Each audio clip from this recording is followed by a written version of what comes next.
Welcome to a brand new video. We are back again with the ginormous handheld microphone because I need my phone today. I did a video about halfway through the year going over my Letterboxd film diary. This is going to be the part 2 to that, all of the movies that I have watched for the second half of the year.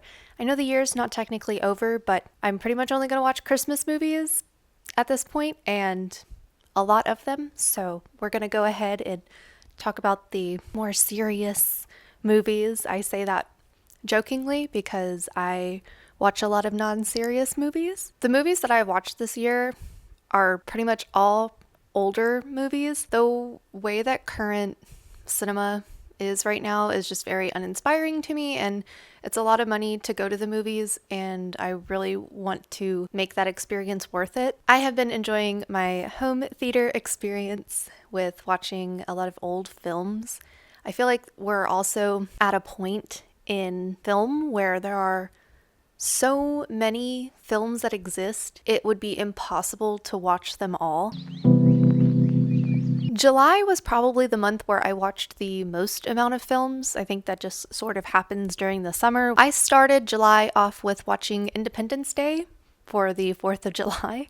I had never seen it before, and that was blasphemous, so I was sat down and watched Independence Day. Typically on my Letterboxd, I don't write reviews. For Independence Day, I gave it 3 stars, and I don't honestly remember a whole bunch of this film, but I do remember writing, I can't believe I teared up over this goofy ass 90s movie, because the ending made me cry a little bit. And I really didn't want to watch this movie going in, but I had a pretty good time, so I can understand why it's a fan favorite. Following Independence Day, we watched the Netflix Beverly Hills Cop Axel F. I gave it a 4-star rating whenever I watched it, but honestly, looking back now, I'd maybe bump it down to a 3. I thought it was an okay movie. I like the older Beverly Hills Cop movies. I like Eddie Murphy, and so I think I was just kind of blinded by all of that, but overall, I think the plot was okay. I have so many opinions about like nostalgia bait movies, and this definitely falls into that category. So for that, I have to bump it down from 4 to 3. I don't think I would watch it again. During July, I also watched the newer Ghostbusters movie, Frozen Empire, and I loved the Afterlife movie, the Ghostbusters Afterlife. I thought it was a beautiful send-off for the actor who played Egon, and I really liked that it was the, father and son duo behind the movie. I thought the movie was pretty fun, and it was interesting to be placed in a different setting aside from New York. I grew up watching the Ghostbusters movies and the Ghostbusters cartoon. So the real Ghostbusters cartoon, let me be a little specific. I love Ghostbusters, but this movie I felt was kind of boring. I didn't really like the villain. I didn't really like the direction that they took Podcast and Ray's characters. Kind of annoying the way that they treated them as comic relief, and the comic relief that they were providing was just annoying. And Podcast was such a beloved character in the Afterlife movie. I was really excited to see him return, and I just did not like the writing for him. I also didn't like that a lot of the other Ghostbusters, the new characters, they were not really introduced. I didn't really understand who these people were or how they came to be involved, and they also were kind of flat and one-dimensional, so I thought that there was just a little bit of lazy writing going around. It was a bit of a disappointment because I really wanted to like it, and I really wanted to look forward to another trilogy, but again, kind of proved that nostalgia bait movies kind of ride the coattails of the successors that were actually where a lot of love and effort was put into. I gave that 3 stars, and I would probably bump it down to 2.5. I probably would definitely not watch that again. Towards the end of the month, I watched The Croods. I watched that whenever it first came out as a kid and had never picked it up since. Why not pick it up now as an adult, revisit it to see what it was like? And I was actually surprised with how funny it was. It got a lot of laughs out of me. It's just a really cute, family-friendly movie, and it's simple but charming, and yeah, it was a good time. I'd watch it again. I haven't seen the second one, but I think I liked it more as an adult than I did as a kid. After watching The Croods, I was still feeling the need to just kind of sit down and watch a simple children's movie. And I remembered watching Descendants when those movies first came out and The Rise of Red came out. So I was like, sure, I love camp and costumes and fairy tales, so let's sit down and watch it. And oh my gosh, was this movie terrible. I was so disappointed between the styling choices, which were terrible. The styling for movies that are made to sell fashion dolls, the styling was terrible. The costumes were ugly, the wigs were inconsistent and terrible. Really lazy writing, it felt unfinished. You got to the climax of the movie and they kept hinting at this, it felt like Carrie for kids. There was going to be this school dance and something terrible was going to happen. And then they never show you what the terrible thing is. The songs weren't that good. The characters were really flat in one note and also had like personality inconsistencies. It was just really lazy and terrible. And it made me stop and think like, oh my gosh, when I watched these as like a young teenager, were they that bad? And so I revisited The Descendants. I sat down and I made my boyfriend watch them with me. And no, they are not. They are so good and camp, and the choreography is so amazing. I watched the first one, the second one, and the third one, all within the span of like a few days. I asked myself what happened. So I Googled it, and Kenny Ortega, I believe is his name, mastermind behind the original three, was not involved in the new one. So they took away the magic. I love the Descendants movies, unironically. I think that they are so fun. They are so camp. I love Kristen Chenoweth and Dove Cameron's little duet for Evil Like Me. I have the songs on my Spotify playlist and I listen to them regularly because they are just so fun and silly and I love them. So because I subjected my boyfriend to watching all 4 Descendants movies with me, we made a deal that he would pick 4 movies of his choice that I never want to watch. So I watched John Wick Chapter 3, which was one that I wanted to watch, but if you watched my previous film diary video, you know I have to pace myself with the John Wick movies because they're a little too violent for me. I need a mental break after them. So we decided to pick up Chapter 3 again. I liked it. I love the John Wick movies. This one was probably my least favorite. I have not seen Chapter 4 yet. I need to. I liked it, and I would watch it again, but just out of the 3 that I've seen, it's just not my favorite. Sam's next pick for us to watch was Austin Powers. I've never seen Austin Powers, and that surprises a lot of people because I absolutely love the 60s, and this is very much a 90s movie kind of poking fun at the 60s. Why haven't you seen it, Topanga? I don't know, because it looked kind of raunchy and I didn't really want to watch it. And I was right, it was kind of raunchy, and it has that kind of like boy humor. Not to like belittle anyone who likes boy humor. Sometimes I think it's funny too. But there are just some times where like gross gags just turn me off and I don't really find them funny.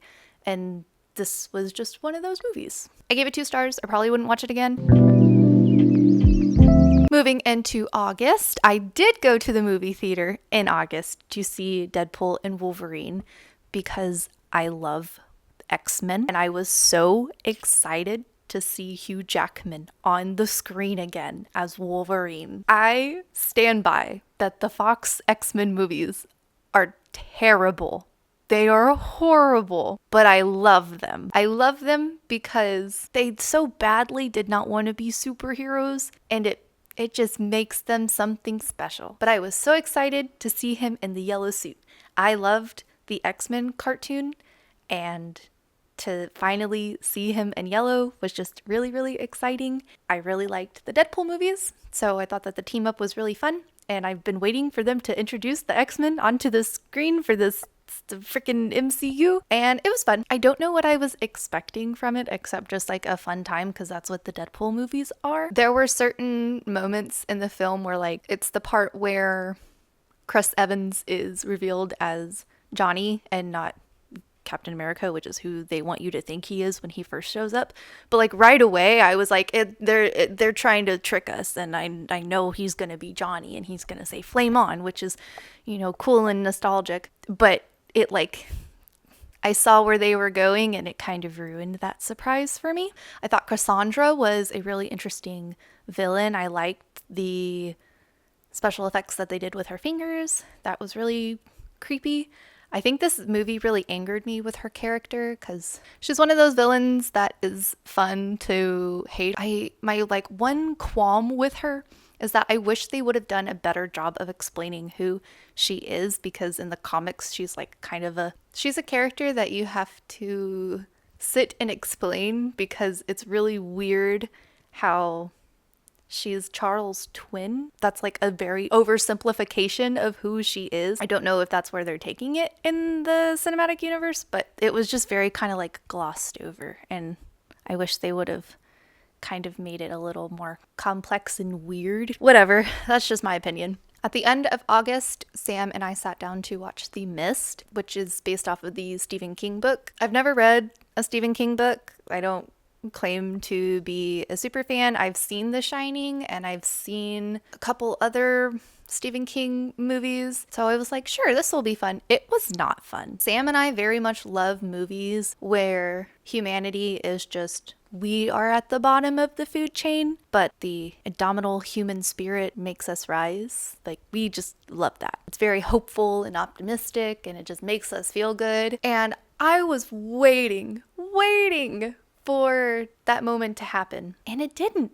They kept bumping off the characters that I was like really rooting for. Like, the one store clerk told off the manager and was helping the main guy, and then also there was like a cowboy who was trying to leave with them, and a cute little old lady. Then the boy. And I remember in the movie, the boy is like, promise you won't let the monsters get me. And I'm like, oh yeah, psh, he is not gonna let them get you. And then they're in the car. And Sam and I had to turn it off because we knew where the movie was going. And I told Sam, I was like, they're not going to do it. They can't do it to the kid because that's like a rule for, America film, is you can't do that to the kid, at least on screen. Well, I guess I don't know. We turned it off before it got to the point because we knew where the car scene at the very end was going. And so we turned it off because it was just it really bummed us out. And we weren't quite ready for that. Terrible time, terrible movie. I gave it 2 stars because it made me feel emotions. And I know that that's the point of art, is to make you feel emotions. But this one made me really mad and I never want to watch it again. I started September by watching The Addams Family, the 1991. I was over at my friend Cindy's place and we were just hanging out and put it on. And I love this movie, and I know I love this movie, but I just forget how much I love it until I'm watching it. It's just immaculate between the costuming and the lighting techniques, and just like the cast is so strong. It's just such a fun, spooky camp time, and I can't ask for anything more. And I also learned that part of the reason that it's filmed in a certain way is because the director used to direct spicy films, and so he has a different eye for how to frame a scene, which I thought was a very interesting fun fact, so thank you for that, Sydney. Later in September, it was Sam's turn to pick our movie, and he picked Dredd from 2012, and I had seen Judge Dredd before, and I guess I didn't really understand that it's a comic book character, and I think multiple people take up the persona of Judge Dredd. I think, correct me if I'm wrong, but I was okay with Judge Dredd, the old one. This one, I did not. It was kind of bad. I gave it 2 stars. I don't even remember a whole lot of it. Reading the synopsis, I kind of remember it. It just kind of made me mad at times. It's just not my kind of movie. I think that's what it boils down to. Dredd is just not my kind of movie. At the end of September, Inside Out 2 had finally hit streaming, and I was originally gonna just watch this at a later time. It was not high on my priority list, but it made a lot of money in the box office, and I do like me some Maya Hawke. So I bumped it up, and whenever it hit streaming, I immediately watched it because I wanted to see what all the hullabaloo was about. And it was good. I enjoyed it. Inside Out is one of those Pixar movies that I kind of don't watch just because there's so many other... If I want to watch a Pixar movie, I'm going to watch like Ratatouille or Up. And so Inside Out isn't one that I usually reach for, but when I do watch it, I remember how charming it is. And this one was also really charming, but it had a lot of that secondhand embarrassment and just anger because you see someone making mistakes and you just want to help them and you can't because you're forced to sit there and watch it happen. So that was kind of painful, and it was one of those movies where Sam and I wanted to turn it off because it hurt so bad. I can't fault it for that because that was what they wanted me to feel. For that reason, I had to give it 4 stars. It's probably not going to be one of those Pixar movies that I gravitate towards. I'm probably not going to sit down and be like, I want to watch Inside Out 2. But if it's on, I will watch it because it was a fun movie. Moving into October, I made my Lighthouse video, and to prep for that video, I sat down and I watched Lighthouse. I love Lighthouse. That is one of my favorite movies, just in general. There's so much about the technical aspect that I think is just so amazing because it's so outside of my wheelhouse and my expertise and skill set that it's just admirable and inspiring. But I'm really glad that I sat down to revisit The Lighthouse before making that video, because the first time I watched it, kind of sat there afterwards and I was like, what did I just watch? And then I watched other people talk about it and was like, no, I don't think so. I don't think that's what I saw. So it was really nice to sit down and watch it and have a pen and pad of paper and just write all of my notes. That is one of my favorite ways to watch a movie that I've already seen, is to actually sit there and just really dig into it and kind of annotate a movie. Brilliant film. I'm very excited for Nosferatu. Just rewatching that movie, just like, I was already excited for Nosferatu when it was announced, but then rewatching Lighthouse, it's also Robert Eggers, and Willem Dafoe is also going to be in Nosferatu. Like, I'm so pumped. So pumped. And celebration of the spooky season, I went to a Halloween party. We watched Teen Wolf because I was the only one who had seen the Michael J. Fox Teen Wolf movie. My friends were kind enough to sit down and watch it, and we admittedly talked through a lot of it. We didn't properly watch it, but it was still a good time.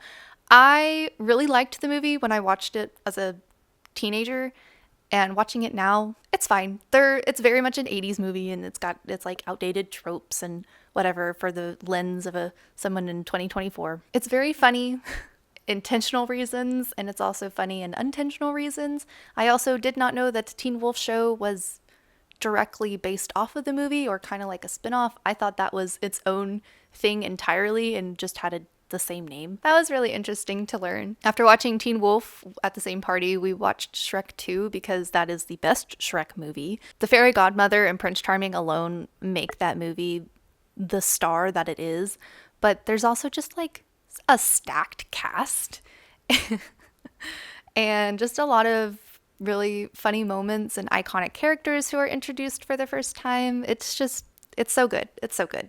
In celebration of the spooky season, Sam and I also watched Shaun of the Dead, which I love the Edgar Wright trilogy of Shaun of the Dead, Hot Fuzz, and Bar at the End of the World.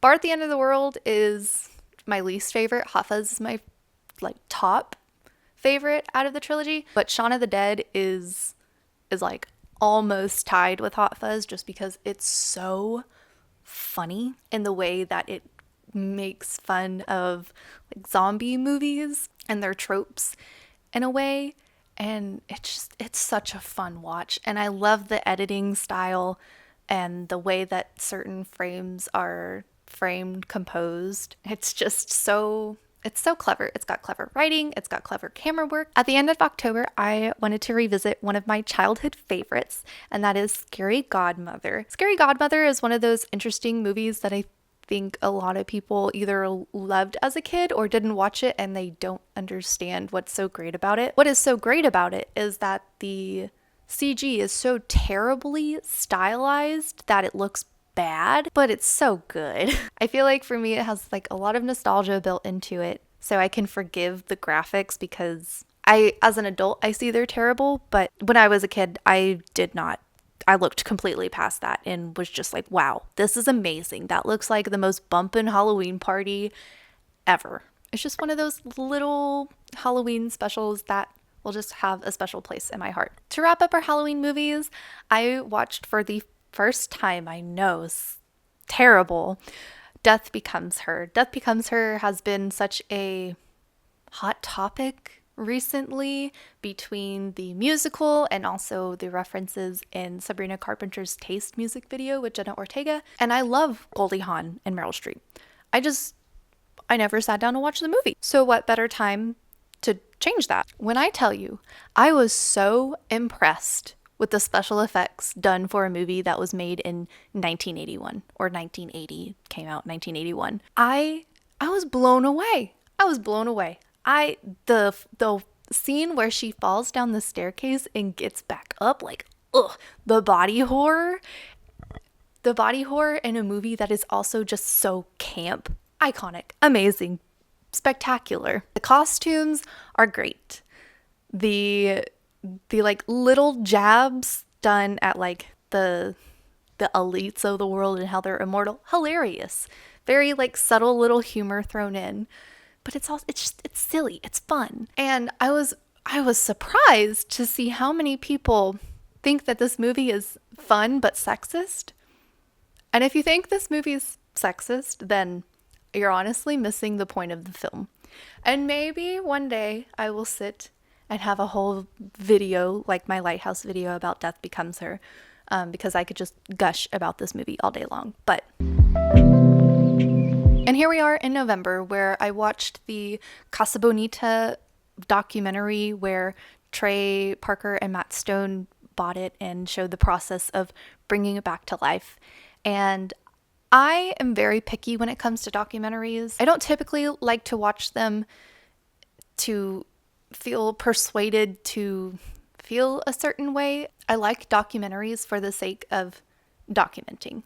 I love to learn about things, and I don't want to sit there and be like, oh, change my mind. That's just not my idea of fun for watching documentaries. I just like to learn about things. And I also love a good restoration project. And I also love a passion project. And that was everything that Casa Bonita Mi Amor was. And then the most recent movie that I have watched was just on Tubi. We were just scrolling, looking for something to watch. And I love the DC animated movies, except for a select few. But overall, I love the DC animated movies. I think that's one of their strong parts when it comes to the DC movie universe. I've never really been interested in the live action stuff, except for a few here and there. So I typically just stick to the animated ones. When we sat down to watch Constantine, City of Demons, I did not know what I was getting myself into. I know Constantine.